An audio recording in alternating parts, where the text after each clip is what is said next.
Dalam hal ini saya hanya mendorong, ya, itu kan wewenangnya itu kan ada di dalam KPK. Kita hanya ini eh, hanya apa ya?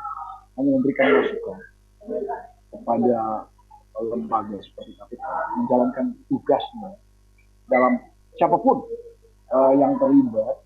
Saya tidak mau menyebut oknum-oknum karena kan lagi nanti kalau sudah disebut, nah itu nantilah KPK akan menunjukkan siapa mereka, kepala ini kepala itu, ya kan?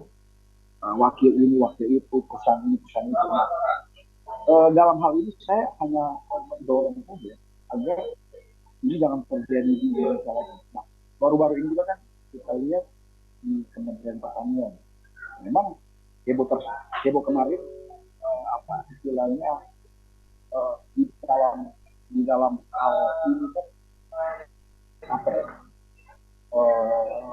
bahwa yang terjadi di Kementerian Pertanian itu ya ada dugaan korupsi dan sebagainya.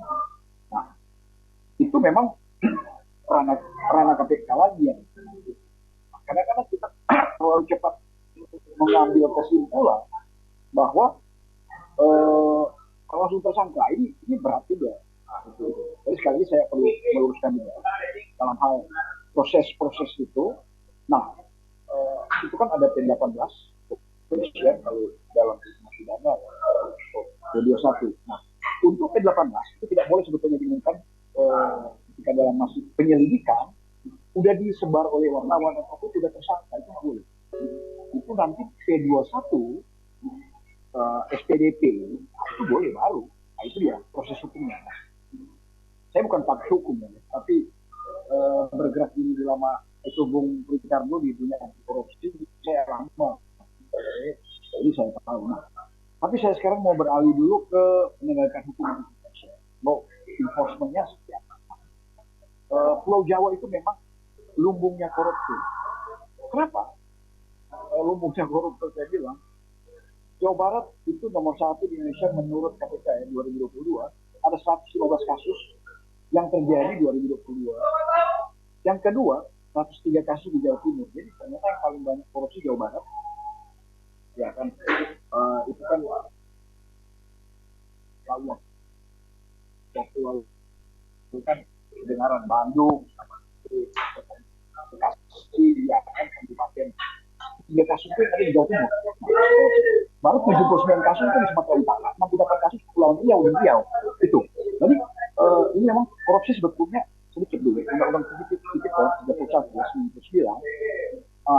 Di sana memang sangat sangat jelas sekali. Korupsi itu sebetulnya abuse of power, ya kan? Di pasal 11 ada pasal 2, pasal 3. Nah, itu penyalahgunaan wewenang. Contohnya di Pemda. Ada banyak terjadi juga itu soal proyek dijadikan tender dibikin PR baru dalam setahun bisa 2-3 tender. Itu kan ada pelanggaran juga sih dalam dunia apa ya, di dunia yang halal ya. Kalau dunia haram kan itu tidak halal. Baru pengadaan barang dan jasa itu juga banyak juga di itu kasus paling terbesar juga di Indonesia. Indonesia kan mengenai yang ditangani itu kasus besar itu ada 72 triliun kasus Surya Darmadi ya, yang kemarin terjadi sampai kelangkaan BBM. Saya kan pernah ajar juga kan, dia cetak juga perdagangan itu kan. Wah, di banyak peluang media mainstream soal dugaan korupsi yang ada di sana. Baru korupsi BPS 17 triliun. Dan ada uang-uang yang film ini juga dibawa ke lembaga-lembaga yang kita sudah tahu bersama ya.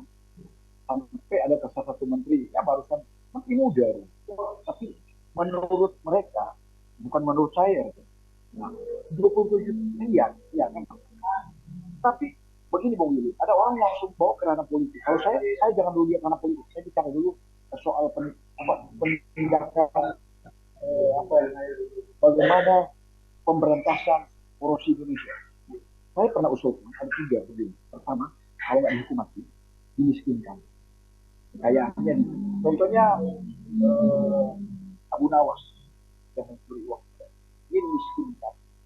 Semua aset-aset asetnya disita lah, biar dia jadi miskin, jadi gelandangan. Tapi Indonesia kan lemah, aturan kita lemah, tindakan kita lemah. Jadi eh, aturan ada KPU PKPU kemarin kan para koruptor itu bisa bisa lolos ini kan, DCS DCP kan, ya, ya caleg. Nah, bagaimana kita mau bereskan ini gitu? Nah, dan apalagi di wali kota, bupati, gubernur, mereka kan ongkos ongkos nanti ongkos pilkada ada oligarki, mereka minjem duit, ya, minjem duit oligarki. Nah, setelah mereka jadi, maka proyek-proyek yang ada di baik Pemkot dan Pemkot itu akan dibagi hasil, diberikan kepada oligarki. Ini sebetulnya memang kalau mau rubah itu perlu banyak waktu ya. Tapi kalau saya sebetulnya dalam beberapa tahun saja kita udah bisa ini, udah bisa selesaikan. Untuk masalah di Lamongan itu sudah diperiksa. Ya, yang saya mendorong KPK itu untuk apa ya, jangan jangan ragu lah gitu. Kalau tidak ada bukti kuat, ya kan. Dugaan-dugaan ini kan semua dugaan kan akan ke arah tersangka. Nah, monggo aja ya. Publik apalagi di Lamongan tahu tidak di Indonesia itu ingin melihat gitu. Memang KPK itu OTT paling banyak Bung Willy tahun 2018 ada 30 kasus OTT ya sukses dilakukan oleh KPK. Nah, baru 2017 ada kurang lebih 19 kasus OTT. 2021 2019 ada 21 kasus OTT masih tangkap tangan. Itu adalah suap, bribery, full corruption, korupsi murni, lelang jabatan kadang-kadang di sana juga itu kan suap penyuap di sana ya. Itu bahaya juga, dan penyerobotan lahan itu bagian korupsi juga sebetulnya, tapi nggak pernah dikasih pendidikan itu sebetulnya bagian korupsi. Penyerobotan lahan publik itu bagian korupsi. Dan mungkin dalam hal ini saya sampai ke poin saya bahwa biarkanlah KPK menjalankan tugasnya memeriksa para apa yang namanya terduga itu. Kalau sudah memang kalau ada kerugian negara, otomatis itu mungkin ada namanya koruptor ya, adalah pelaku ya. Nah, siapapun dia, pejabat manapun dia berkonspirasi dengan siapapun harus harus diadili sesuai dengan perbuatan mereka, ya kan? Jadi siapapun dia itu, tolong KPK itu jangan pandang bulu. Apalagi KPK Sambal kan dikenal sangat ini ya, sangat sangar lah. Apalagi pernah mereka membongkar kasus Nah, jadi Bang Edi, pertanyaan saya yaitu kira-kira kalau menurut dari perspektif hukum itu proses penegakan hukum selanjutnya dalam kasus ini seperti apa? Terutama yang menjadi tantangan itu adalah ketika di dalam proses ini ada pejabat publik yang sedang memiliki kekuatan politik, yang sedang memiliki kekuatan politik, namun mungkin diduga terlibat dalam kasus ini. Nah, KPK harus berada di ranah seperti apa dalam prosesnya? Silakan Bang Edi. Terima kasih. Begini, tadi saya sudah sebut tadi soal di pembuktian ya dan keterlibatan pihak lain. Ya, biasanya kasus seperti ini jarang pelakunya tunggal. Ya, tidak mungkin pelakunya tunggal. Itu pasti dia kerjasama, minimal 2 orang terlibat. Ya, bahkan bisa sampai 10 orang. Nah, ini untuk selanjutnya, apakah siapa-siapa yang terlibat? Ini tergantung dari penelusuran KPK. Ya. Penelusuran KPK, saya tidak tahu dia bisa mendapatkan tersangka ini dari mana. Apakah dari laporan masyarakat, atau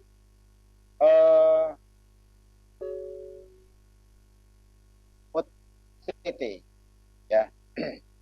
Kalau misalnya OTT itu biasanya dari rekaman pembicaraan itu buktinya itu bisa dia telusuri dari komunikasi, cepat sekali dapat.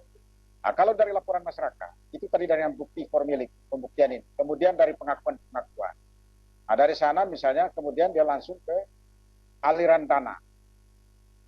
Dana ini dialirkan kemana saja, dana itu. Siapa-siapa yang terlibat. Nah, terkait dengan aliran dana ini kasus ini nanti misalnya kalau dalam hukum itu ada istilahnya pidana pokok atau predikat crime. Ya. Kalau sudah ditemukan misalnya korupsinya, predikat crime, itu dana ini dialirkan kemana, digunakan apa? Makanya dia akan dijuntukan ke pasal undang-undang money laundering, ya, pencucian uang. Nah, jadi dia nanti umumnya ya kasus yang ditelusuri KPK, yang diusut KPK itu selalu dijuntukan ke pencucian uang, money laundering. Itu dapat siapapun yang mendapatkan uang ini akan dipanggil minimal sebagai saksi. Kalau tidak dia sebagai tersangka. Ya, ada yang misalnya menerima duit, dia tidak tahu misalnya, tapi dia terima. Dia terima duit misalnya, dia punya prestasi, dibayar oleh duit korupsi ini. Katakanlah misalnya advokatnya atau misalnya seorang konsultan, ya, dibayar. Nah, ini kedapatan di aliran dana. Dia akan dipanggil. Nah, kalau dia tidak tahu, tapi dia sudah melakukan prestasi, maka duitnya dikembalikan, tapi dia tidak dipenjara. Ini yang sering dilakukan oleh KPK. Yang banyak seperti ini advokat dan notaris. Ya, notaris. Mereka tidak tahu kalau itu hasil korupsi.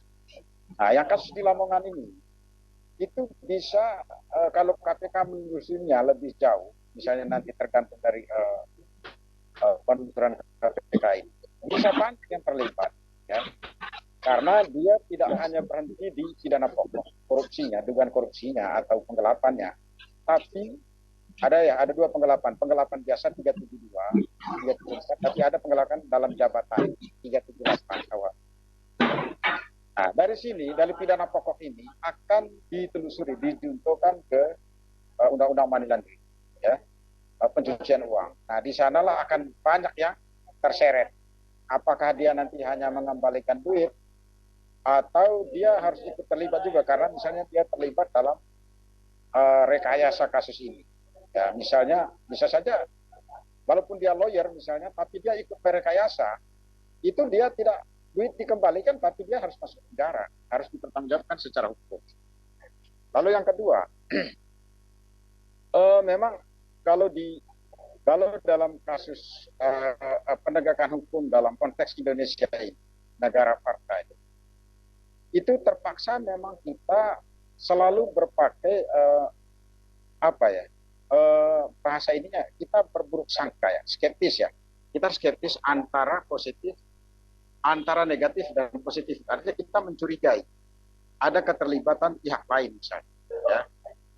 Misalnya Bupati, katakanlah dia seharusnya waktu itu dia sekda yang membuat, saya dengar dia membuat sebuah perubahan perjanjian misalnya adendum, tapi kemudian dia tidak dipanggil sebagai saksi. Ya KPK kita patut harus kita curigai, karena mohon maaf, ya saya lama menelusuri KPK juga dari awalnya KPK sampai sekarang. Di KPK juga ada oknum. Dulu di zamannya sebelum Abraham Samad dalam kasus Duren, itu kita dengar santer sekali ada namanya Mr. Gentong. Mr. Gentong ini seorang oknum penyidik yang kerjanya menduitkan calon tersangka, bahkan saksi yang sebenarnya menjadi tersangka, tapi dia menduitkan, dia mendatangi mereka itu. Tapi ini walaupun sekedar isu, tapi konon berbagai kasus bagaikan angin lalu begitu saja pada masa lalu. Karena adanya Mr. Gentong ini. Kenapa dia disebut Mr. Gentong? Karena itu tadi tugasnya untuk menampung duit-duit seperti tadi.